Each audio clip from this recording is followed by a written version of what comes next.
8월 3일 월요일 미국 시장은 8월 첫 거래일을 기분 좋게 시작했습니다.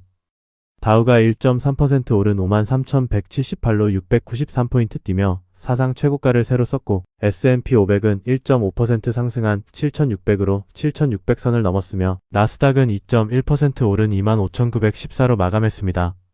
상승은 넓게 퍼져 소형주 지수인 러셀 2000도 1.7% 올랐고 변동성 지수는 15로 내려와 지난달의 공포가 완전히 가라앉았습니다.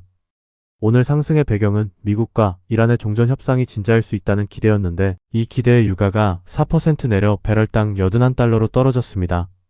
다우는 보잉이 8% 오르며 끌어올렸습니다. 국채 10년물 금리는 6bp 내린 4.69%를 기록했습니다.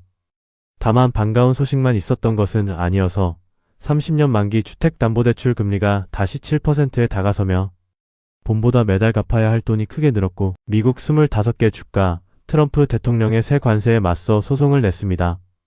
개별주에서는 실적 발표가 이어졌습니다. 팔란티어가 좋은 실적의 시간 외에서 7% 올랐고 스냅은 예상을 웃도는 성적의 9% 급등했습니다. 그런데 오늘 주목할 분석은 대형 기술주의 화려한 이익에 관한 것이었습니다.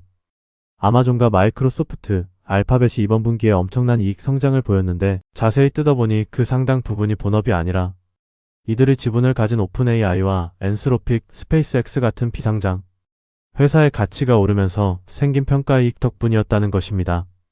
실제로 아마존은 이익이 240% 늘어난 것처럼 보였지만 이 평가이익을 빼면 17% 수준이었고 알파벳도 300%에서 23%로 줄었습니다. 이런 비상장 회사들이 이르면 올가을 상장할 수 있다는 이야기가 나오는데 그렇게 되면 값이 오를 때는 이익을 키우지만 반대로 값이 빠질 때는 손실로 잡힐 수 있다는 점이 지적됐습니다. 내일은 AMD와 캐터필러, 맥도날드의 실적이 예정돼 있습니다. 오늘 배운 점은 기업의 이익에는 본업이 아닌 투자 평가이익이 섞여 있을 수 있다는 것입니다.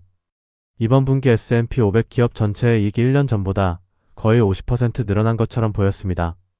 그런데 대형 기술주가 가진 인공지능 회사 지분의 평가이익을 빼면 실제로는 29% 수준이었습니다.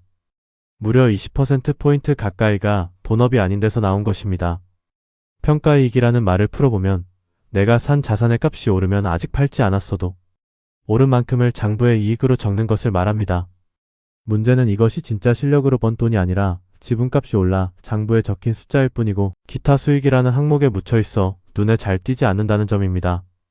게다가 값이 오를 때는 이익을 부풀리지만 나중에 그 회사가 상장 후 빠지면 반대로 손실이 되기도 합니다.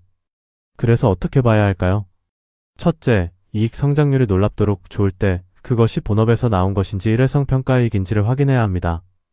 둘째, 기타 수익 같은 항목을 열어보고 그 이익이 앞으로도 반복될 수 있는 것인지 따져야 합니다. 셋째, 평가이익은 오를 때만 좋다는 점, 즉 변동성이 커지면 반대로 손실이 될 수 있다는 점을 기억해야 합니다. 오늘 공부는 여기까지입니다. 성투하세요.